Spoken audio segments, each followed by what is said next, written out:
You will only owe non-aggression. Once that lesson sets in, you'll see a session where you got an affection for no progression, regression. The best don't obsess about oppression. All right, what is going on YouTube? It is your boy Jarice back at it with another episode of Real talk. And today we got to talk about the three men who killed Ahmaud Arbury because the verdict came out today and they were found guilty. Just clap for that, you stupid bastard. So there's a lot of black people who are happy with this verdict because, you know, he was just an innocent black man jogging in the streets and he did nothing wrong, of course, because, yeah, if you believe that, you're pretty naive and don't really know how the world / black folks work. But I want to just give my opinion on it because I'm the king of unpopular opinions, and I want to give my take on this. So we'll start with this lovely article from the New York Times. 3 men found guilty of murdering Ahmaud Arbury, live updates. So, article reads, the defendants were found guilty of murder and other charges on Wednesday for the pursuit and fatal shooting of Ahmaud Arbury. They face up to life in prison. Follow here. And the first thing I'm going to say about this is, what were we hearing earlier this week with the whole Kyle Rittenhouse case? White privilege.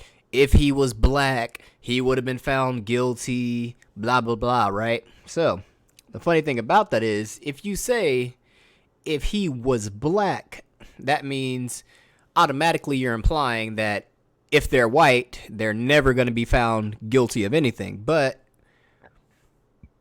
we're literally looking at a case where 3 white men were literally found guilty. So that kind of throws that whole white people are immune to the justice system argument right out the window. So it says, Travis McMichael, his father Gregory McMichael, and their neighbor William Bryan were found guilty of murder and other charges for the pursuit and fatal shooting of Ahmaud Arbury, a black man. Oh, man. That reminds me of that skit with that white girl who was being charged as a black man. It's pretty funny. So, they have here, I'm guessing this is their tweet that they put earlier. It says, 3 men found guilty of murder in Arbury shooting in Brunswick, Georgia.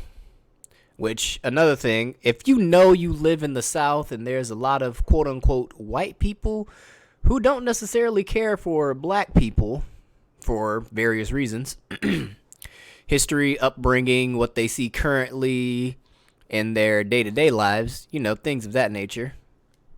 What the hell? Yeah, if you know that's a thing, then you probably shouldn't be in these areas where these white people who don't like black people live. But anyway. So it says 3 white men were found guilty of murder and other charges on Wednesday for the pursuit and fatal shooting of Ahmaud Arbury, a 25-year-old black man, which makes him younger than me, and he's already dead, so that kind of sucks. It says, in a case that, together with the killing of George Floyd, who was a fucking loser, helped inspire the racial justice protests of last year. Says the 3 defendants, Travis McMichael, 35, and his father, Gregory McMichael, 65, and their neighbor, William Bryan, 52, face sentences of up to life in prison for the state crimes. The men have also been indicted on separate federal charges, including hate crimes and attempted kidnapping, and are expected to stand trial in February on those charges. So, honestly, about this whole situation, I think this was purely political. I think this is one of those tit-for-tat situations because Kyle Rittenhouse got off with a non-guilty, and these men were found guilty. And I think this is mostly political because the neighbor, who was literally just filming the incident, Mr. William Bryan, they got him on charges as well. I think Travis and his father, Greg, I think they can easily be found guilty of at least like some kind of negligent homicide because they shouldn't have been trying to play freaking cops. But at the same time, if I was Mr. Ahmaud Arbury, I wouldn't be seen going into a house that was under construction on multiple occasions. Like that's just me. And then at the same time, when they were chasing him, he was the one that initiated the situation. So you got this video right here. Let's play the video. Full screen, baby.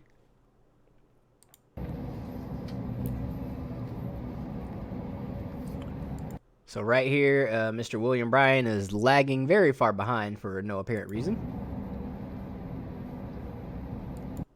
And you got Ahmaud right here, you know, he's just jogging, innocent black man, and apparently a community he doesn't live in, which was the whole, that was the whole Kyle Rittenhouse argument, right? He doesn't belong to this community.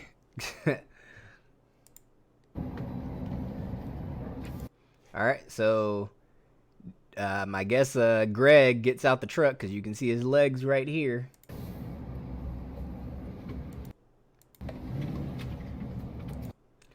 Alright.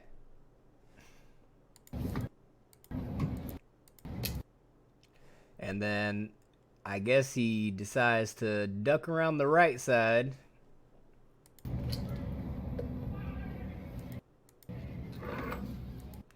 You can still see he's on the right side over here.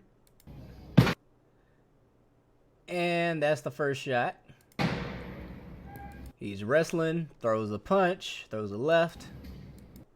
You can still see the struggles going on. Alright, they still struggling.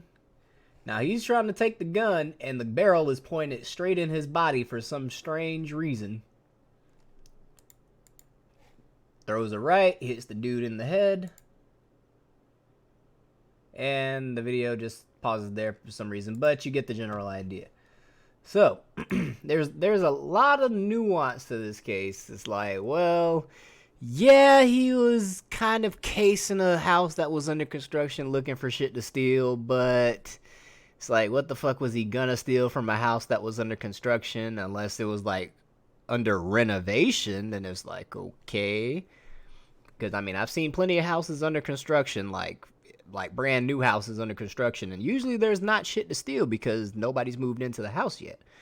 But I'd imagine that it was under renovation because they said that the guy who was living in the house had cameras in there and they caught him on multiple occasions inside the house. So, and it says, after walking Ahmaud Arbery's family to their cars, about 60 people marched through the streets of Brunswick chanting Mr. Arbery's name and whose streets? Our streets. Stopping in front of a mural of Mr. Arbery, several in the group said they see Thursday's guilty verdict as a moment in the fight for social justice.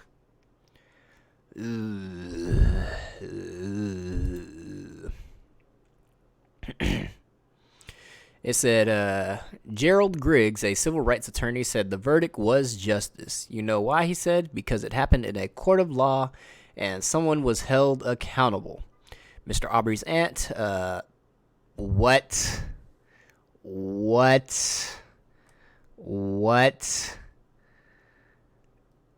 Theowanza Brooks? Oh my God! The fuck kind of name? Theowanza. Theowanza. Oh my God. Wearing an orange outfit similar to a prison uniform with images of the defendants, thanked local activists and residents for supporting her family. Y'all showed up outside, she said. Y'all been showing up every day for the rallies, for the protests, for the marches. Y'all been here. Said the fight doesn't end here and there's so much work to do. As the group began its march back to the courthouse, Porsche Miller, an activist and organizer, urged everyone to take a moment to breathe. This time, we're walking slowly, she said. This is a victory lap. Ha, ha, ha. clever. This time we're walking slowly because, you know, Ahmaud Arbury was jogging. Oh, you're so clever. You're so punny. Good job. Good fucking job. So, I'm sure that everywhere is going to be talking about this, right? I'm sure that this won't die out in the mainstream media for a couple of days because it's the outcome they wanted. I'm sure they're actually going to still stay talking about the Kyle Rittenhouse because this was an injustice. Because how dare this white kid kill 3 other white kids who are on our side politically. But the 3 white men who were, you know, opposed to your political beliefs, I'm sure they're going to magically fade out the news. Well, actually, no. On some news stations, they probably won't because they'll probably be touting this as justice, and they'll probably have the family on CNN and NBC talking about how do you feel now that these men have been served what they deserve and all this other bullshit. The whole fucking case is stupid. Just to wrap things up, he shouldn't have been there in the first place. Like, if we're just being completely honest, they say he didn't live in the neighborhood. If you don't live there, why the fuck are you jogging there? And this could have easily been avoided. And if they were chasing you, you could have just been, let me record this, call 911. You could have did something other than engage with the people who were antagonizing you / chasing you in their trucks. But that's neither here nor there. Because, I mean, you could have recorded this and had evidence for yourself, and you still might have been alive today. But that's neither here nor there. This man is dead. It is what it is. So rest in peace. But anyway, that's all I got to say on this whole situation. It's really not that big of a deal. I mean, but it is good to see that the whole white privilege narrative is getting dismantled right in front of the liberals' faces. But don't get it twisted. I am in no means, by any way, shape, or form, conservative. I'm not one of those. I'm not in this gang war of conservative versus liberals. I am not with any of you fuckers. But with that, don't forget to like, share, and subscribe if I made a little bit of sense. If I made a lot of sense. Maybe I made you chuckle or smile. But with that, it's been your boy Jarice back with another episode of Real Talk. And I'll catch y'all in the next video, man. I'm out. Whoa, dude. This fucking nerdy man needs to stop with all these hard bangers, bro.